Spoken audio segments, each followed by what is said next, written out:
another night of delivery. We're gonna head back to see Linda and Kitty.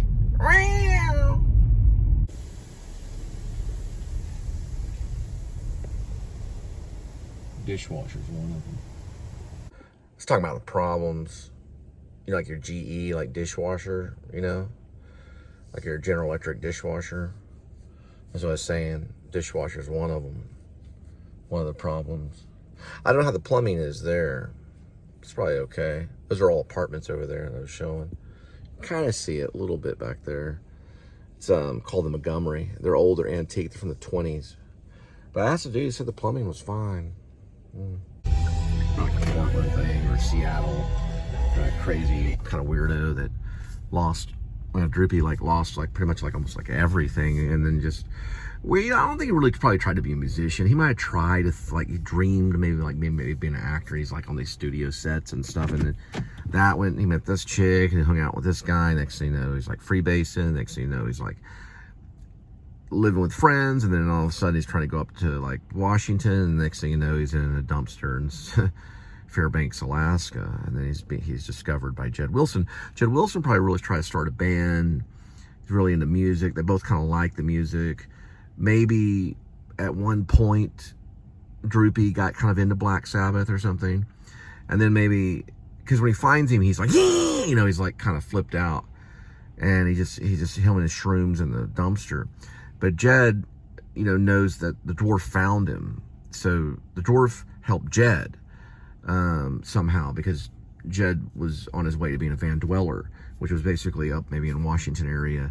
Then he just, you know, told him to go to Alaska, basically. And that's where we start off with Jed, is he's stuck in the ice. And then he gets to a 7-Eleven in Fairbanks to meet Droopy, and then to recruit Droopy and start training him. The third sequence, which is going to be a drone sequence. It's going to have drones. I actually have 2 drones, but they're old school and they don't connect with the phone. So they're just you fly them. I haven't done it yet. And you fly them, you take photos and stuff. So there's all these different things that you do with the drone, you know, with your thumbs.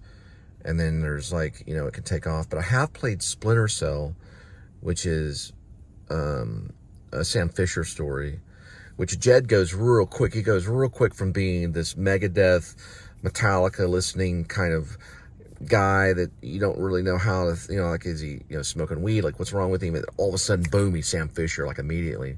He's in scuba gear, he's ready to go. So he changes. You think that he's one way, and that he's showing Droopy his ability as espionage. Because later, after they train, they get back to the city, which is basically Fort Worth, to investigate their first Remo Williams style, A-Team style, investigation. Because what the Dwarf is really doing is he's investigating crime within departments, almost like Internal Affairs. He can do it on his own. Really, anybody can. And so he finds, wow, this Shep character is actually innocent. He finally learns it somehow. We see him at the computer. You know, he's kind of hacking. He's like, whoa, this Shep dude has been set up. And then he finds him. He can find the trails. He's like a Columbo. Boom, they're set up there, flying around, drone in town, they're ready to go. And they're all tight and ready to go because they've been working in the winter time in Alaska. And they know how to deal with the bear. The bear is just there for training purposes. But the other chick, her name is Lady Shroom. She works with animals. She can train animals. They're almost kind of like Marvel characters, almost in a way, but they're real people. They don't have special powers. They can't fly and stuff. But they can use their intelligence, kind of like the A-Team, I guess. But it doesn't get all dun, dun, dun. It gets kind of more on the lines of No Country for Old Men kind of seriousness. It's a neo-noir, I think, with these other characters. I maybe could be wrong. It's more maybe a pro-militia film or something like that.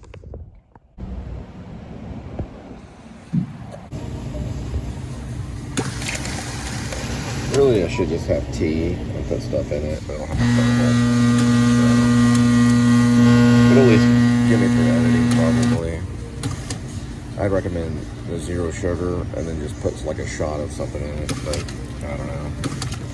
Just, I guess, I'll try more of this kind of stuff. Alright, so probably gonna talk a little bit about a few things. There we go.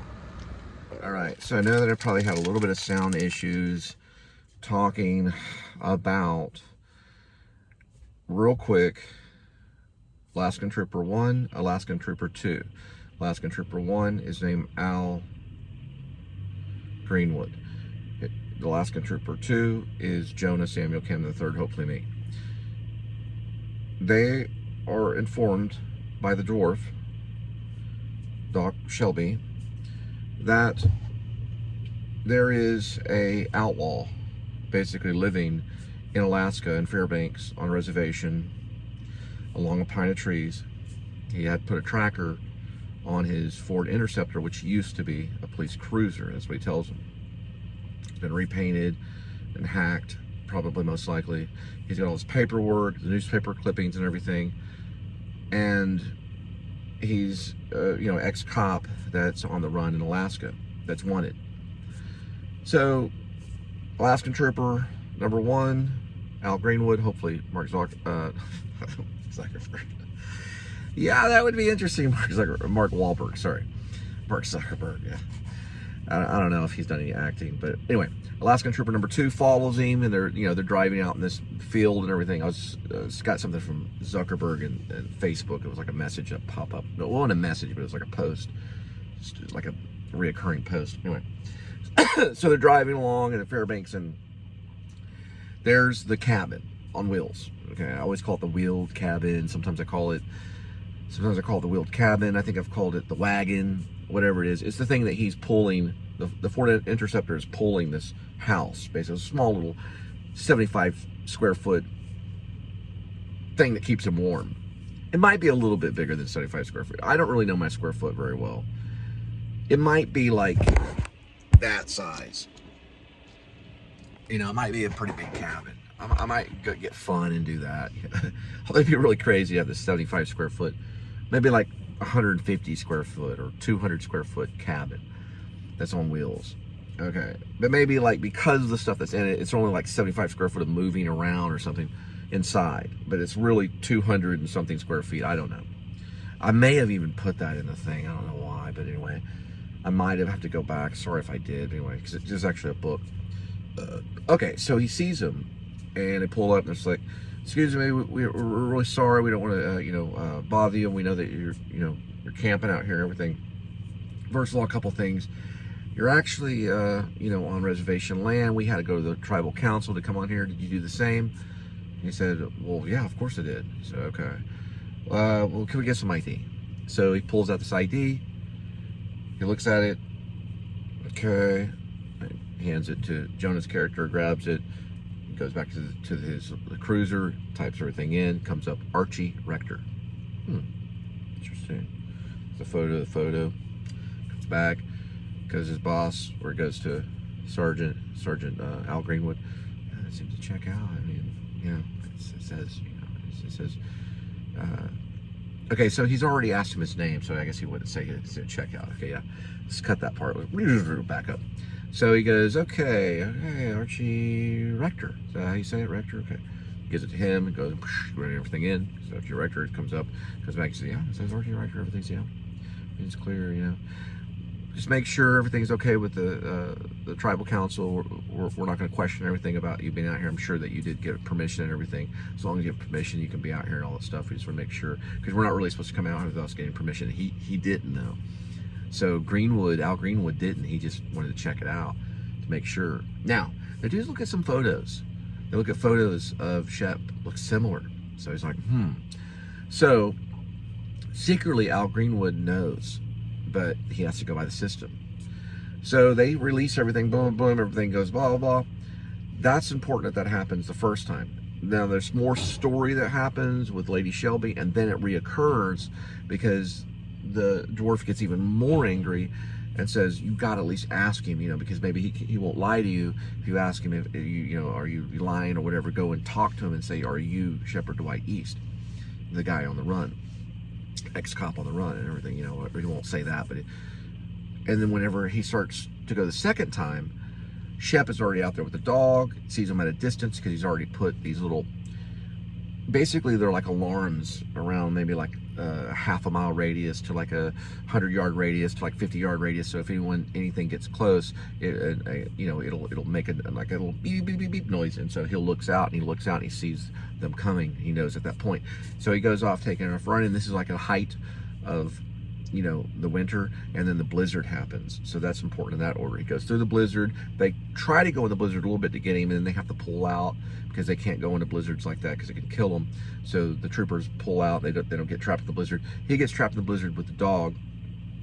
They have to get out of the interceptor, go by foot, get up, go through this, you know, mountain and all this stuff. They come back, and that's when the polar bear gets him.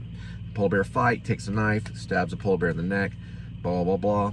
Next thing you know, he goes to, okay, the polar bear's dead, right? So he's injured. So he's got a scratch, or it's basically like pretty, like his rib is exposed on the side. It's pretty bad. You see like a little light right there. It's like it's horrible. Like, you know, the dog is just breathing. You know, he's not even trying to get up. The dog got scratched by the polar bear too, because the dog saved his life basically. Gets a hold of Lady Shelby. Lady Shelby picks him up, takes him to the vet. They try to save the dog. The dog dies. He gets some repairs by Lady Shelby. Still looking bad. For some reason, it's just like almost like a dream or something. He goes walking. I guess he gets a fever from the injury. He goes walking. He makes it way to this river. He's got the dog with him, and he's holding the dog. You know, the dog's already dead. And he buries the dog next to this river, and he tries to cross this river with this like rope. And on the other side is this native Alaskan with this little rattle thing, and he's wearing a polar bear outfit. He takes him into this igloo, puts some sage on him, and talks to him. It's a real Oliver Stone, you know, moment. Is that Natural Born Killers? Yeah, that is. Yeah, it's like an Oliver Stone moment where the Indian is talking and all that stuff. I guess it is a Natural Born Killers. All right, so that happens. Now, it's like a jalapeno creamy thing. Okay, so we got all that, and that was important, that order of how it happened, because I was thinking, like, when does that happen? It has to happen in that order because of him being healed. Now, when all of this is going on, so the polar bear guy is like, hopefully Benicio del Toro, I love that guy, getting all spiritual and stuff, because it has to be a good performance. And he's maybe he's talking Native American, all this weird stuff going on. It's like it sends out this weird energy to get a hold of Doc Shelby, who's a dwarf. And he starts doing this research and comparing things and starts seeing some weird stuff that's not making sense. What doesn't make sense to Doc Shelby is that his cruiser was under investigation for being in a weird area in the middle of the night. And for some reason it doesn't match up. And that's why they investigate him. Because secretly what was going on in the Fort Worth area was there was this corrupt cop that was going across town using these other vehicles and stuff. He was visiting someone. Something didn't go right. So he needed a cover. So he knew that Shep was kind of gullible. He's a K-9 unit officer. So he goes over and visits him and stuff like that. He actually puts the stuff in his, I don't know, maybe like his food or his beer. And they're hanging out, watching a ball game or something. All of a sudden, Shep goes to sleep. And Cop X puts this like putty all over his face. So it hardens and it becomes like a mask. Takes it off. Then he cleans his face. So like nothing would happen. Now he has what's called a death mask. It's basically the mask of your face. It's like a negative. In that, he can make a mask. He can take that to wherever he needs to take it, and he can dip that and make like a human mask, where it almost would look that way on a camera. Where's that? Take his interceptor, takes his interceptor to this other area, sees something, goes and does something, leaves it there for a little while, makes sure it's on camera, goes all the way back, sets him up. All of a sudden, Holly Hunter or Francis McDormand shows up as these like internal affairs, because I've seen some nasty ones. Internal affairs questioning. So blah blah this and blah blah that. And now you know he's in trouble. That cuts right to Matt Dill, sending him off. Total setup. Now, did it happen to Hoyt's Claw? Probably not. There was 9 separate complaints against Hoyts-Claw. He got 266 years.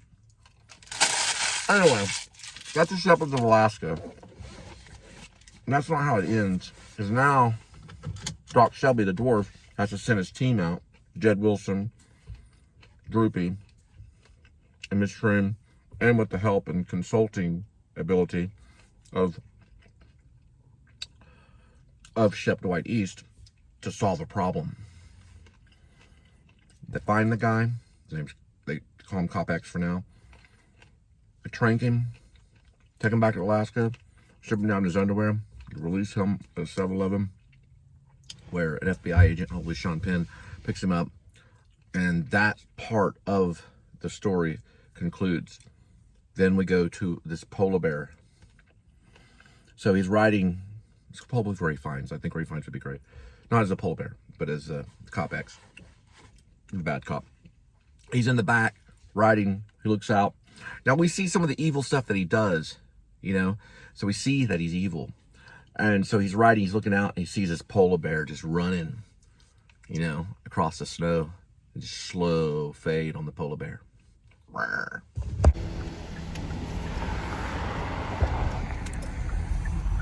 So the first time, it was water. The second time it was, give me gas, give me fire, give me that which I desire. So there's 2 different times. You gotta drive with care, not with air, but with care. Yeah, so the first time he came, he baptized with water. Well, actually, he just supported the baptism with water, because John the Baptist was the one that actually baptized. But he was baptized with water. And he talked about being reborn. He said the second time that he'd baptized with fire. So when he came back again, wasn't playing around. He was saying, give me gas, give me fire, give me that which I desire. It's a lot of stuff going on, you know, in the sky. That's what we'll be talking about a little bit with the drones, because the arrows will be shot. They're actually arrows from compound bows or crossbows. And they have beacons on them. And the drones go right. You know those drones, they can make a shape. They can make a shape in the air. They can make someone's face in the air. Yeah, it's, you know, it's kind of robotic and digitally looking, but they can do all kinds of weird things. And those drones will go immediately to whatever. If those arrows are fired, which kind of glow or whatever, and then they land, they would investigate that area. And you can't even hear an arrow flying over your head. But they've used them during the times of, you know, going all the way back to gladiator times. You know what I mean? So we're dealing with not just a drone, but we're dealing with a compound bow and arrow. And that can actually fly through the air, and that you can see where it goes. Almost like a dart, a fiery dart, right? So when it lands, and all of a sudden, what happens when it lands? It makes a beacon noise. Ding, ding, ding, ding. Guess who hears that? The circus bear. Yeah, the brown bear does. In this certain instant that what we're dealing with, the circus bear hears it and walks that way. What does the guy do? Like, what does Droopy do? He controls that drone. He learns to fly that drone, so it'll follow that circus bear to where that beacon is. And the beacon, he can find it pretty easy, because the circus bear not only, okay, the drone not only sees in infrared, but the drone also sees in thermal. So it can find that beacon. Totally, right. Now, if it shoots one in this direction and shoots another one in that direction, you got 3 points right there. There's a bombing raid right there if they needed it, you know. He's probably teaching them that for dexterity's sake. And hey, not only for dexterity's sake, but also for surveillance sake. Yeah, where they want to, because they have to go back to get into this one department, which is on the edge of Lake Worth. It's a department, it's a secret department. And they could scuba in. And once they land, they got to know where the drone goes. That's where the compound bow breaks out. These guys are major ninjas, man. And Jed is the one that's very skilled. He knows where the arrow goes. He knows that the drone will follow it, whether they command it or not. They need that drone for guidance purposes and surveillance. And also, so the dwarf knows what's going on. This is a big time, like, nearly spy thriller, espionage, Sam Fisher style, Mission Impossible, A-Team kind of thing, with a little twist. I love the whole Splinter Cell stuff. If you ever played that, it's like a great game with Sam Fisher and everything. This is a little like a real kind of version, and I like bringing the No Country for Old Men feel to it, you know, not getting all dun dun dun. But the only thing is that Shepard, he's got to watch Remo Williams for some reason, because Shepard's going to be their consultant, because, well, he doesn't want the media to get it, as well as everything else.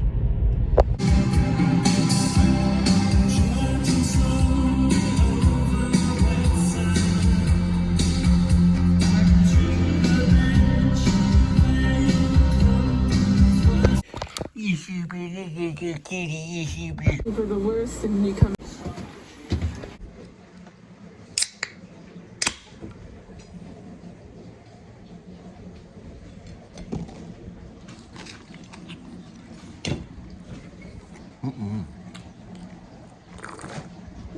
Ja, beginnen.